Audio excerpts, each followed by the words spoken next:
Hi there guys and welcome back to Let's Play JoJo's Bizarre Adventure All-Star Battle Campaign Mode. Now, it's been a little while since I've done this, mostly because, well, life. But, some huge news just came out. In addition to the fact that they're localizing the manga parts 1 and 3, they'll get to 2 eventually, I'm hoping, because that's my favorite part. They're localizing the manga for that, and they just announced, like, literally an hour ago, that's what brought me back to this, that they're making an English dub of Stardust Crusaders, which I never expected. Like, JoJo just feels like such a deliciously Japanese franchise. It's gonna be weird to hear people actually saying, like, you know, I guess they won't say Vanilla Ice, but still. Speaking of, I got all the DLC characters in the time between, with the exception of one, and that is Shiki, you know, the little fat guy who we had to fight all the time. Partially, I don't have him because I didn't have enough money, and partially because I just really don't want him in my game. But now we have covered all the Part 3 characters and are moving on to Part 4, the part where I start to have no idea who any of these characters are. I'm being very serious. I actually know very little about them, other than the fact, like, I know little details, because I did play the story mode.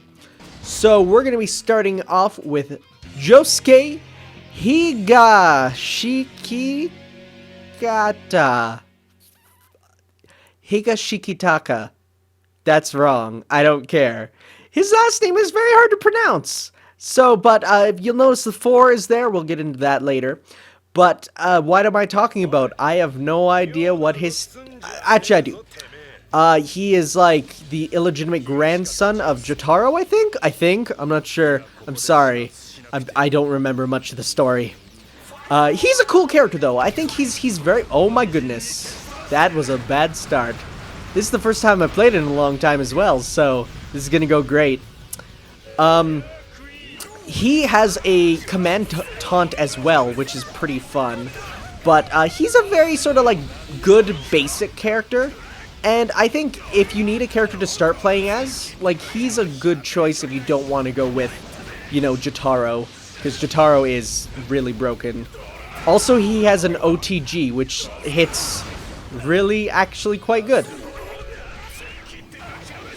So this guy we're facing right here is actually a DLC character. As all the DLC characters are out, we will be facing avatars of them, which is cool. In fact, I think there'll probably be more avatars than there are of regular characters, simply because, like, the cool factor. What just happened? Why did I get sent back? I didn't even notice that happened. So, oh, we just missed. And it's funny because he said you're in my range, and we really weren't. Thankfully, we have defeated him. I didn't get to show off his Great Heart Attack, which is or Great Heat Attack. I always get those mixed up. Or his Command Taunt, which sucks, because they're pretty awesome. His Command Taunt is basically similar to Joseph's, where you have to get hit and it's counter, and the opponent makes fun of his hair, which causes him to go into a rage, which causes him to have boosted attack, and then you can link attacks off of themselves. Like, it's almost like turbo mode in Project M, and it's really cool. The downside is he can't block. You are always advancing forward. It is pretty crazy.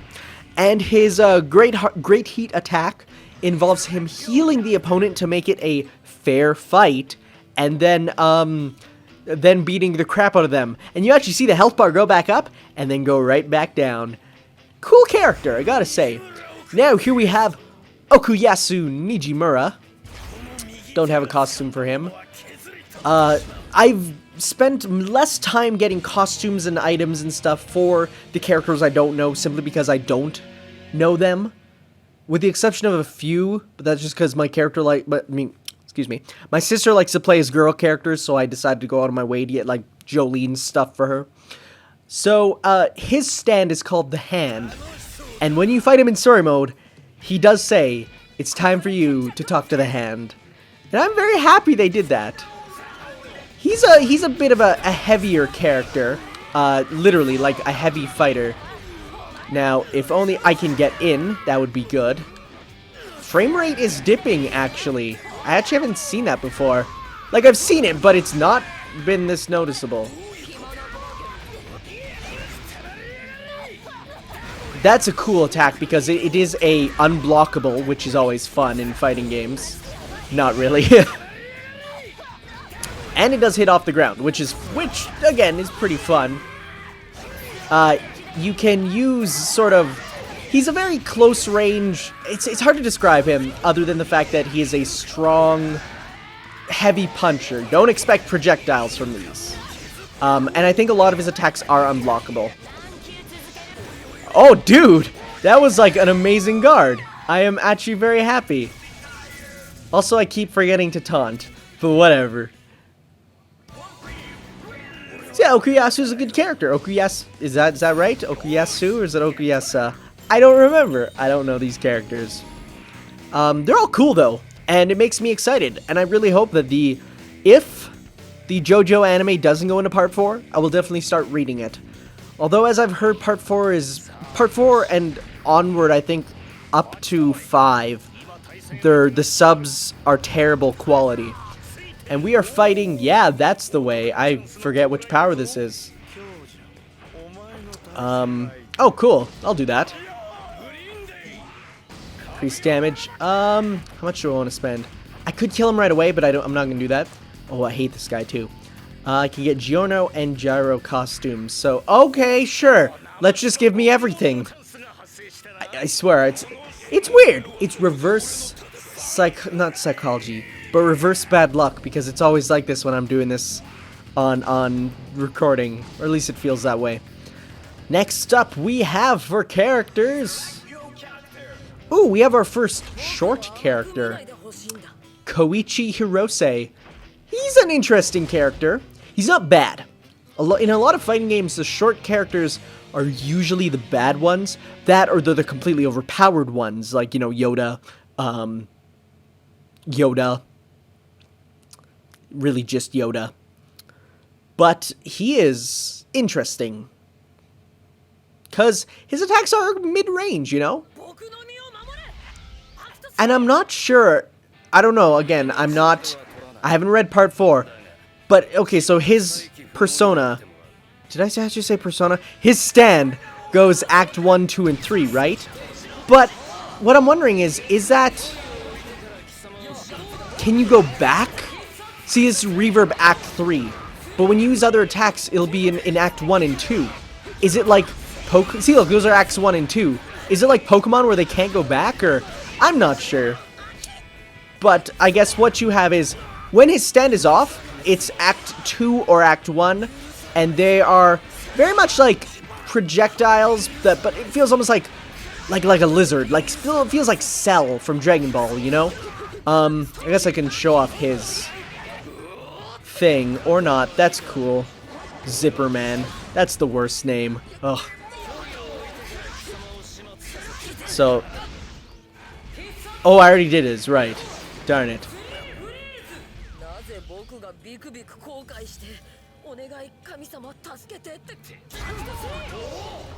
So, Bruno here has this weird power where he can come back to life, and I hate it. So, that's why I don't like Bruno, even playing as him. But Koichi's a fun character, and we will get to Bruno and them eventually. But Koichi, fun character. Little kid. It's pretty cool. One of his attacks names is literally called shit, though. So, I want to know the story behind that. I really do. Is that me hinting at the fact that I should really read the manga more? Yes. Oh wow, I got a whole bunch of stuff that I never got before. Because I kind of forgot I was fighting a boss. Other than the fact that he was a little easier than normal. But that's okay. But yes, I love JoJo. Oh, the more I watch it, the more I just wish it was mainstream and a thing that everyone could embrace together. Because it really is just good. I was gonna say clean fun, but it is most definitely not clean fun. Come on, Darby. That one. Yes, haha. Cloud suit. Sounds good. Next up, we have on our list of characters that I'm going through, ooh, we have Rohan Kishibe. or Kishibe, I'm not sure. He is actually the author, apparently. From what I've read, this guy is a self-insert character, basically, of the author of JoJo, like the artist and all that, who never ages. Him being in it, and it's supposed to be him, because in this, he is a manga artist, which is kind of very weird. I mean, I'm happy for this character, because it is sort of like such a weird fourth wall breaking thing, but on the other hand, it's just weird. So, he has easily the weirdest animation for when he's knocked down. And it is something that just every time it looks so hilariously unnatural. See if he'll... I'm not going to try to be knocked down myself.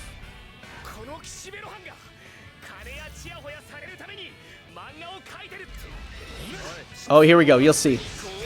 When he's on the ground... Oh, you couldn't see because it was the other way. But when he's on the ground, he's actually drawing like a manga. And it is the weirdest thing. So this one, this attack has been changed to not be as gruesome in this show. Or no, in this game. But it was... He opens up their face and it's a book. And he can write stuff in it. That's what the loading screen is. Which I finally learned. But, it's just weird. They actually apparently toned it down from the actual manga, where it's incredibly gruesome looking. So that's always fun. And he can rip off memories in the form of pages. Yep, self-insert for the author. Such a weird but awesome character. I really do enjoy him. Oh, I want to finish this stylishly with a throw. That was actually a really awesome throw. I don't even think I've ever seen that before. Here's a little warning. Some of these characters I haven't played as that much. Because I don't play really as other ones. Like, when I'm on campaign mode, it's like I'm only going to play as the ones... Because I don't want to waste my points. But now that I'm actually playing them, like I could see myself getting into playing as Rohan. And I think you do play as him... Oh, I got a special outfit for Giorno. Nice. But it's like I could see myself... playing as him now that I played as him, because I mean it's interesting. I did play as him a bit in story mode, but like I just didn't have that much. That's the loading screen that I mean. Those are pages in the book. It's pretty gruesome. Next up we have, I think, our last one for part 4 aside from DLC. Ooh, we're fighting Dio. That's always fun. Voiced by Patrick Seitz in the dubbed anime apparently. Oh no, that was our last character. Oh. Okay. I guess we'll go on to Giorno as a preview next time, because it's not like I haven't done that before. Let's use this outfit B that I just got. And how fitting, father versus son. Whoops. Spoilers, except I don't think it's a spoiler. Really? Is it? I don't know. You can sort of see the family resemblance. Yeah, Patrick Seitz is voicing Dio, aka Ragna the Blood Edge, aka Frankie from One Piece, a Gamagori from Kill la Kill, which I recently pre-ordered the Blu-ray for. Looking forward to that. Oh, it's his punk rocker outfit. I hate that one. It's like, that's my least favorite of Dio's outfits. Dio has such awesome outfits, and then there's this one. Okay, no, I take it back. That is my least favorite. Oh, that's pretty bad. Giorno is a weird character. I'm not a big fan of him. His whole shtick is that he can make things come to life. Like, he can create life, which should be a pretty overpowered stand, but it ends up not being, somehow. I will say, though, I do like his, that attack. It's pretty nice. And oh, goodness. And I do like his level 2. Let's see if I can get it off. Come on. He takes the arrow to his heart. And come on, let me. Darn it. Okay, he goes into Requiem mode. I should have probably knocked him down first. Requiem mode. His hair glows longer and he gets a stronger stand and he can literally fly around and is overpowered as heck. So that's fun.